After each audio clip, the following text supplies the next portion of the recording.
Check 1, 2, 1, 2.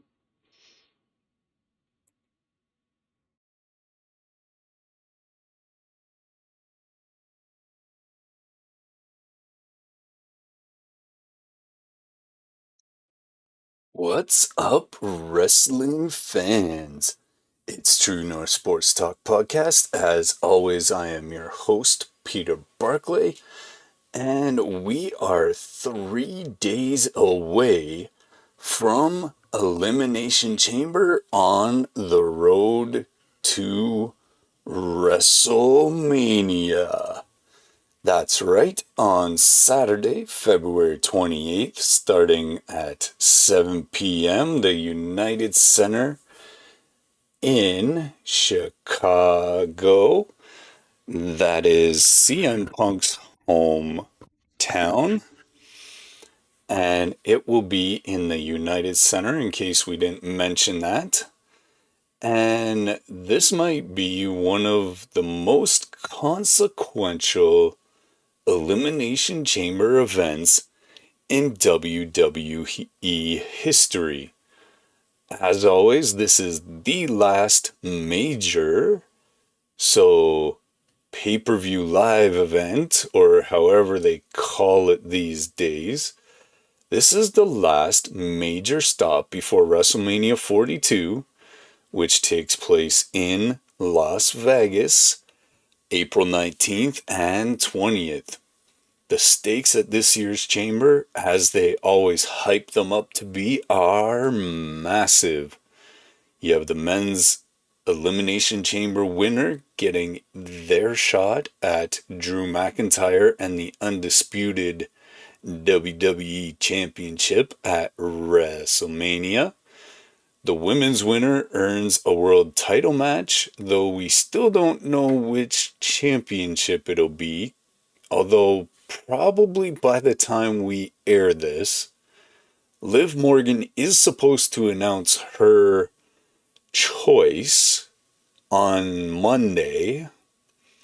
So, as of recording this, we don't know yet who Liv's choosing to face, whether it be Jade Cargill or whether it would be the Raw Women's Champion. Now, for whatever reason, that name is escaping me right now, but she hasn't made her choice as yet. Then you have CM Punk defending the World Heavyweight Championship against Finn Balor. Of course, that's his hometown. You have his wife, AJ Lee, that being CM Punk's wife. For y'all who don't know that, she returns to singles competition for the very first time in well over a decade. The last time she was champion, we still had a glittery butterfly for a title. So that tells you how long ago that was, because I'm sure there's a whole generation that just went, "What's he talking about?" Well, go back in history and you will see something called the Divas title. You keep fast forwarding a little bit and you see the Women's Revolution, Women's Evolution, whatever they were calling it in the moment. And that was actually, believe it or not, kickstarted by one AJ Lee, and by one, depending on what promotion you know her from, either Paige or Saraya. So those two paved the way, very literally, following in the footsteps of Lita and Trish, following in the footsteps of Mae Young, and on down the line. But they paved the way for Charlotte, for Becky, for Bayley, for Io, for Mommy, and so many others along the line. Even Ronda Rousey, they paved the way for. So this is her first chance at a singles title in singles competition in well over a decade, as she has been challenging Becky Lynch for the Women's Intercontinental Championship. Drew McIntyre might defend his title against Jacob Fatu. From what I understand, that is going to take place. Today we're breaking down every storyline going into the chamber match. We'll cover the men's chamber match and why Cody Rhodes is in, despite being the favorite to face Drew McIntyre at Mania. We'll talk about CM Punk's homecoming and whether he'll even make it to WrestleMania to face Roman Reigns, who was the winner of the men's Royal Rumble. Again, we'll talk about AJ Lee's emotional return. We'll preview both chamber matches.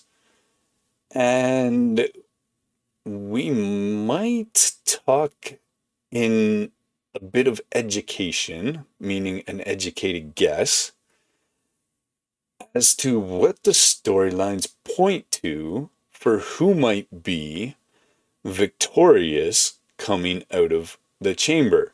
So, stay with us. We got we'll see how long it takes us, but we'll try and keep it under an hour. This is going to be loaded, so buckle up and let's get on that road to WrestleMania.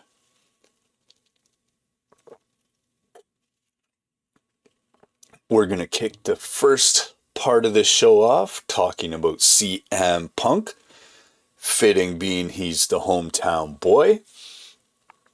And this is possibly one of the most personal storylines on the card. Now, if you remember going back into history a little bit, these two have faced off or been part of the same promotions on their way up to be part of WWE. Places like Ring of Honor. Places potentially, what's the other one? And something. Why can't I remember it? New Japan. NJPW. There we go. Took me a second. I haven't used that name in a while. But they've been champions in the same places all along the way. CM Punk is coming home. The Second City Saint returns to Chicago, the city that literally made him, the city he bled for, the city where he became a star, and for the first time as World Heavyweight Champion. He's defending his title against Finn Balor, the man who was a thorn in his side for months. I mean, Judgment Day, who aren't they a thorn in the side of at this point? The backstory here is Punk won the Heavyweight Championship at Royal Rumble in January by defeating Gunther. It was a massive moment as Punk's first world title since 2013. That was 13 years ago. So then, later on in the Royal Rumble, as you probably remember if you were watching, being a wrestling fan, if you're watching this, I'm assuming you did, Roman Reigns won the men's match and immediately declared he was challenging Punk for the World Heavyweight Championship at WrestleMania 42. This was rather huge for a few reasons. Punk versus Reigns are two of the biggest stars WWE has at this time for the world title. This is a never before seen match, provided Punk is in the match, because there's the whole detour into Elimination Chamber, but I get the feeling that this is just going to be a placeholder match for Punk.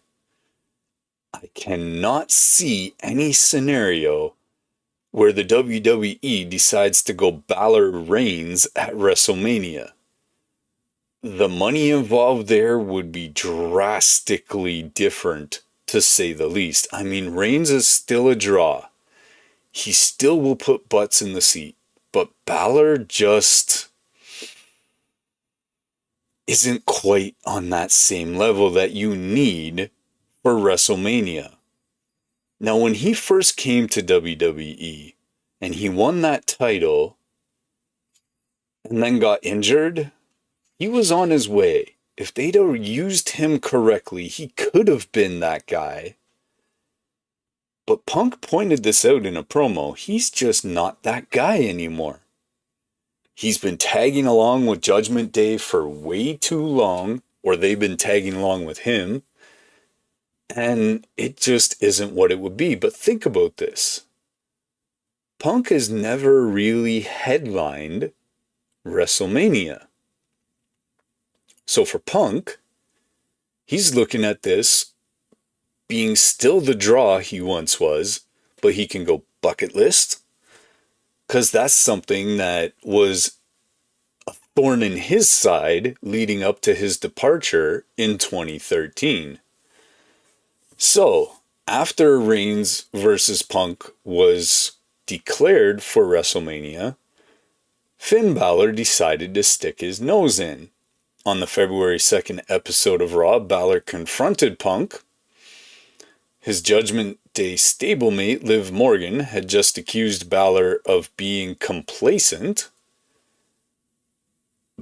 And that wasn't exactly an accusation as much as an observation and a statement, because it really does feel like Balor wasn't going anywhere. He was stuck.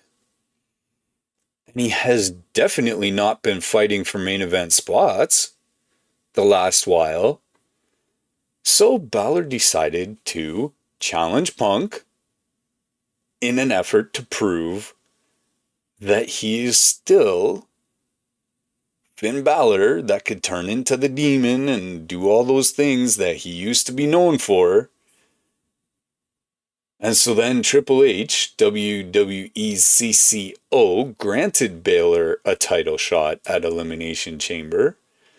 And all of a sudden, Punk's WrestleMania Dream match with Reigns showed a certain amount of jeopardy. Although, again, behind the scenes, I cannot see Reigns Balor being in the cards.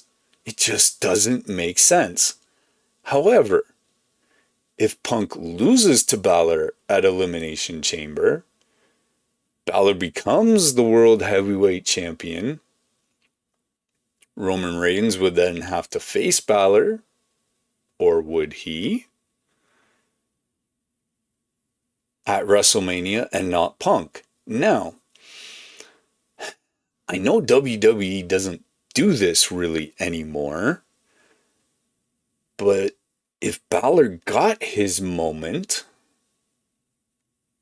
could they The Miz him? Or Zack Ryder him? I mean, Matt Cardona's back. Thank goodness they didn't bring him back as Zack Ryder. But could they do that to him where they let him have the title? And then over the next couple of weeks on Raw, he drops it back to Punk at some point on Raw? Because again, that's something they used to do back in the day, but I don't know, do they do something like that? That would just be odd to me. It would also be devastating for how they've been building up Punk. He's waited his entire career for a WrestleMania main event. He is the main event these days. No one, now that John Cena's retired, talks better than Punk on the mic. Like, I mean, he's just here and everyone else is kind of here when it comes to talking on the mic. The only guy close to him, Seth Rollins, can do a decent promo against him. I mean, he's going to talk circles around Reigns, but that's not important, really. Reigns talks way better than he used to, and he can give a good promo now, but he doesn't hold up to CM Punk, that's for sure, on the mic. So 1 week before WrestleMania season really kicks off and really jumps into high gear, he could lose it all. But that just doesn't make sense to me. Then you have the Chicago factor in this match. And the fact that it's happening in Punk's backyard. The city where he's had some of his greatest moments. He won the WWE Championship at Money in the Bank in 2011 and walked out through the crowd. That was gigantic for him. Chicago fans are rabid, but that ramps up to 200 when CM Punk's involved. They're loud, they are smart, and they love their hometown guy. The pop and the ovation he's going to get when his music hits might just pop some springs in that decibel meter. Finn Balor is going to be booed mercilessly, but for him, that's a good thing. He's a heel. He wants them to boo him. That's probably why they're doing this match here, is to give him some heat that he just hasn't built organically. And maybe they're trying to start to build it organically using this moment. So they're going to do this in Punk City with his moment and his crowd. The question is, there are rumors, and these are just rumors, that CM Punk might not actually make it to WrestleMania. What are these rumors saying? Well, they're saying he's had a bit of an injury scare behind the scenes. On February 16th, the episode of Raw, Punk took a nasty bump during a backstage brawl with Judgment Day. He clutched at his ribs, looked a bit hurt, and WWE has been teasing that Punk might be injured going into Elimination Chamber. Now here's the question. Is this a work to try and make him look a little weaker going against Balor? Is it legit? I mean, it would make sense if he's needs to be off to put the title on Balor as like an interim or like a stopgap thing. But then you would lose out on Reigns Punk at WrestleMania. That would really suck for the fans. We want the Punk versus Reigns match. One, because it's fresh. I mean, the crazy part is these guys have wrestled for over a decade each and somehow never faced each other. They were back in the Shield days. Punk was still there a bit. But we never got this kind of a match from them. So we've been waiting years for that match. I really don't think they cannot have it after announcing it. Punk would have to be really, really badly injured, I think, for them not to have that match. It just doesn't make sense. To me, my feeling is, and I've been saying this all along, I think Punk retains in Chicago. That's a bit of an educated guess. The storyline has momentum. It makes sense. You want your two biggest guys on the biggest stage. You gotta have it if it's possible. But it all points towards Punk winning at Elimination Chamber. And I mean, if this is just a bone being thrown to Finn Balor, why would they let him win? That just doesn't make sense. Hopefully it lights a fire under Balor going forward. But one thing you know about Finn Balor being part of Judgment Day and being a heel, there's not going to be anything clean about this match. You've already seen, Dominic, and then I always forget the other guy's name, but you always know they're going to be sticking their nose in. Liv Morgan may be involved somehow. You got to imagine that if she tries to involve herself, that AJ Lee will be around. We'll see Punk barely survive. And then at WrestleMania, you got Punk versus Reigns. And that match is going to be incredible. So that's my take on CM Punk versus Finn Balor. Alright, let's talk about the Elimination Chamber on the men's side.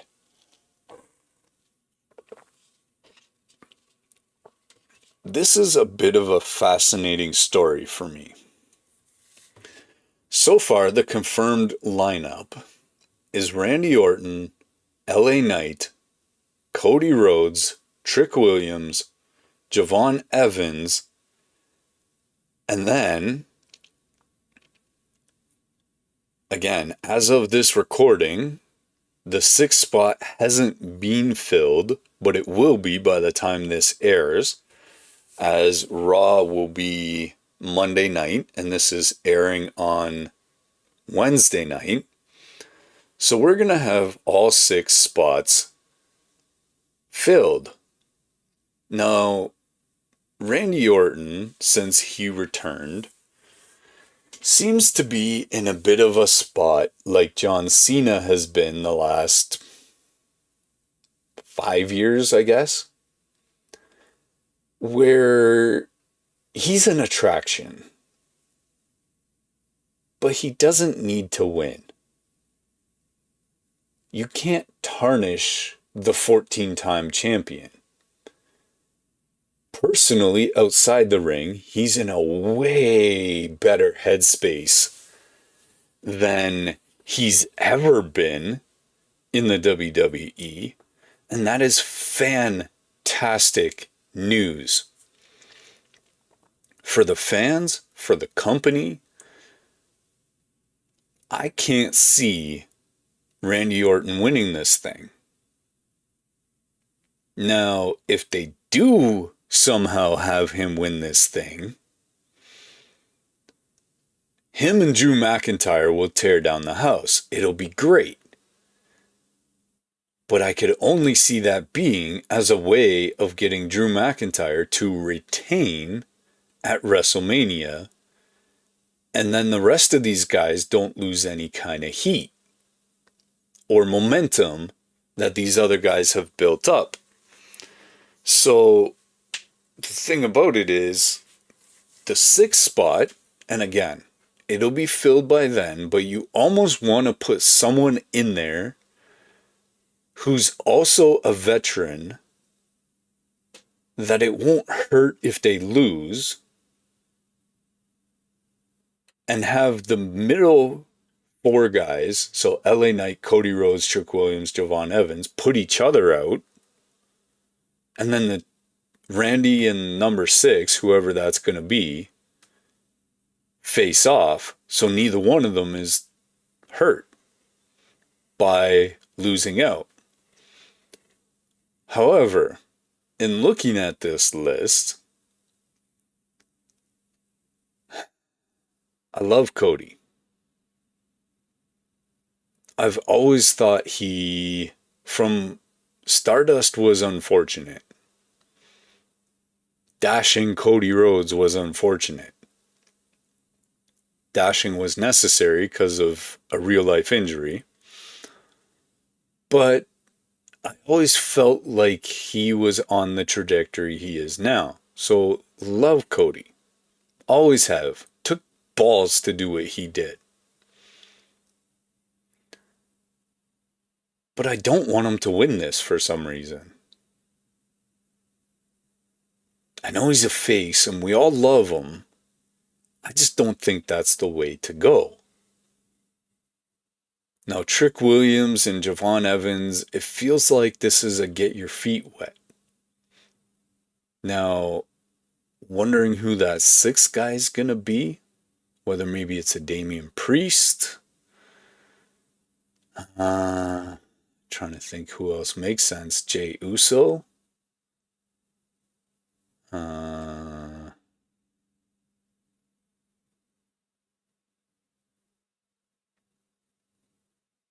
Yeah, it's hard to say who else. Maybe a Gunther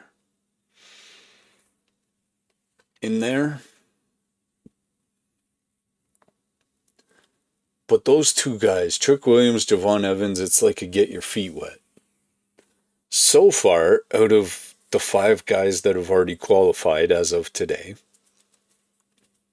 I'd actually prefer them to push LA Knight. They've been building him. The crowd still loves him.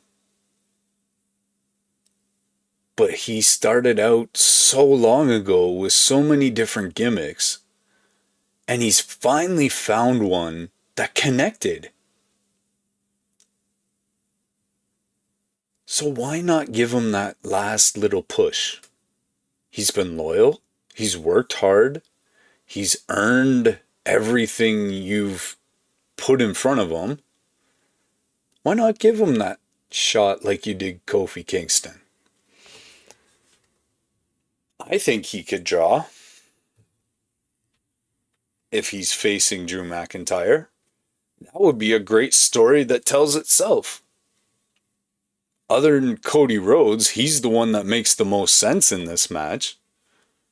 He's got the most natural heat with Drew McIntyre. And the winner of this, based on Roman Reigns, gets the shot at Drew McIntyre on the biggest stage of them all, WrestleMania. So the question for a lot of people is, why is Cody in this match? And again, love Cody. But he's the former champion. He held the title for over a year, from WrestleMania last year up until SummerSlam this year. And Drew beat him. But since losing the title, Cody's been chasing a rematch with Drew.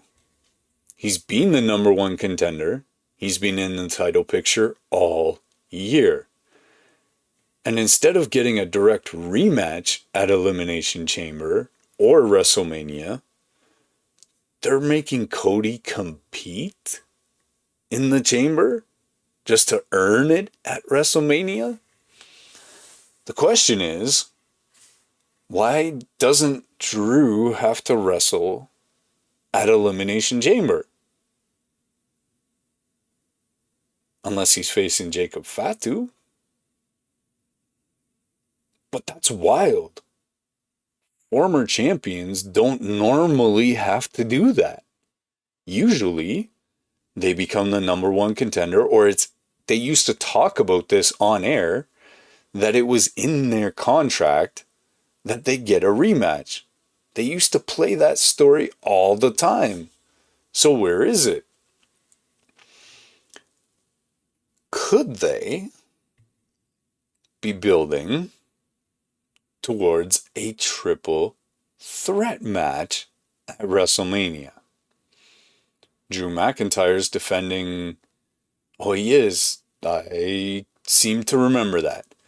Drew McIntyre's defending the championship against Jacob Fatu at Elimination Chamber, which is also why you don't have that match with Cody there. But Fatu is the enforcer of the new bloodline. He's been a monster since debuting in WWE. And here's a bit of a twist. Cody Rhodes and Jacob Fatu were in the same qualifying match for Elimination Chamber. WWE put them in a triple threat with Sami Zayn. Drew interfered and tried to make Sami win, and Cody won. Everyone, including Fatu, expected Fatu to beat Cody and earn a direct title shot at Drew. But instead, Cody won. And now WWE's giving Fatu a title shot at Elimination Chamber anyway? That's some interesting booking there. It seems like they want Drew to retain at Elimination Chamber. It seems like they want Cody to win the chamber. And then somehow they work out a triple threat between Drew, Cody, and Fatu at WrestleMania. That's a pretty big money match in some people's eyes. You got the Scottish Psychopath, the Samoan Werewolf, the American Nightmare. That's 3 of WWE's bigger stars all in one match for the biggest prize in wrestling. So who do we think the chamber favorites are? And just before we get to that, I want to throw this in your court. Jump in the comments. Let us know what you think is going to be, or who you think is going to be the winner of this match. Do you think it's going to be Cody? Do you think it's going to be Randy? LA Knight? Do you think they're going to go with some new blood in Trick Williams or Javon? So let's see who we think could actually win here. Cody Rhodes obviously is the heavy favorite in every match he's in, simply because he is the babyface in the company right now. The story points to him winning. Maybe the last 2 guys are him and Randy Orton, and Randy has to go to that place where those voices are in his head to get to, and then he's foiled by Cody Rhodes. The only problem with that is they're both faces right now. And then you have Randy Orton, like we mentioned. The Legend Killer is now 46 years old. He's still performing at a high level. As I mentioned before, you're not hurting him by him not winning, so I don't see it here. But he will make the others look good. And you don't have to worry about him hurting anyone. He's one of the safest workers in the company. LA Knight, yeah! Knight is one of the most over guys in WWE right now. As I mentioned before, he just lost a title match to Drew on Raw. That was a heck of a match. I'd love to see that again. Perhaps that's the reason, though, that they won't allow him to win the Elimination Chamber. Trick Williams, he's an NXT standout. He's getting a huge opportunity here. Again, I think this is just a get your feet wet for him and Javon Evans. So, again, I don't see him winning this match. Javon Evans, he's only 21 years old. He's probably the biggest surprise entrance, as he was able to beat Gunther and Dominic Mysterio in a triple threat to qualify. But he is so young, so green, like the raw talent is just unbelievable there. And then, could a Seth Rollins or a Kevin Owens become a surprise entrant? By the time this airs, we'll know. But all signs, really sadly, as much as I'd love to see LA Knight pull it out, all signs right now are pointing to Drew, Fatu, and Cody at WrestleMania. And the signs are pointing to Cody getting his title back. So we will see if that actually comes through. Now, not the title, not the elimination match, but the scary part is the Intercontinental Championship right now is way bigger than any of the other women's titles, just simply because to be the man, you gotta beat the man, and Becky Lynch is the man. And AJ Lee is gonna try and do just that. So this is one of the most emotional storylines on the card. AJ versus Becky for the Women's Intercontinental Championship. AJ Lee is wrestling, as we mentioned off the top, for her first singles match in over 11 years. Her last singles match was back in 2015 before she retired. She has now come back. AJ returned on September 5th, the SmackDown after All In. She came back to support CM Punk, who was feuding with Becky Lynch and Seth Rollins. Then Seth got injured, even though they teamed up against Lynch and Rollins at WrestlePalooza in a mixed match. You gotta figure it, Liam Punk won. Then AJ Lee cost Lynch the Women's Intercontinental Championship at Madison Square Garden. Maxine Dupree won the title, and quite obviously, Lynch was furious.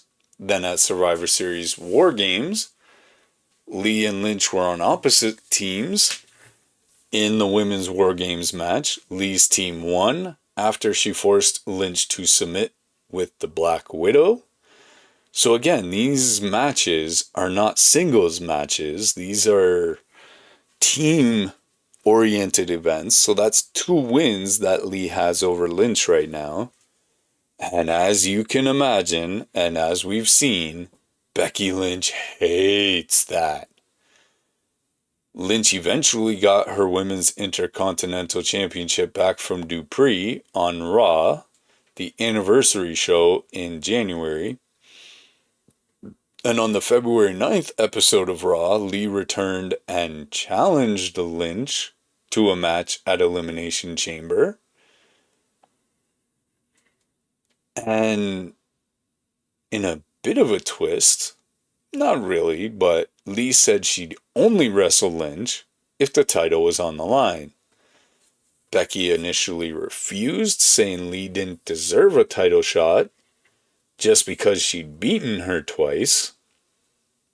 Okay, sure, if you want to look at it that way. But Lee threatened to go back home if she couldn't fight for the title. So Lynch agreed, and they're now wrestling at Elimination Chamber. This is Lee's first singles match since 2015. She's 38 years old. She retired for 11 years.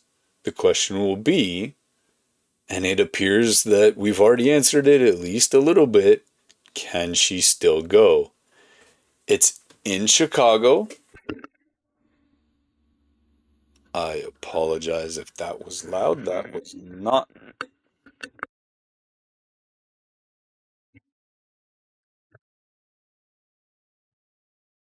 Check.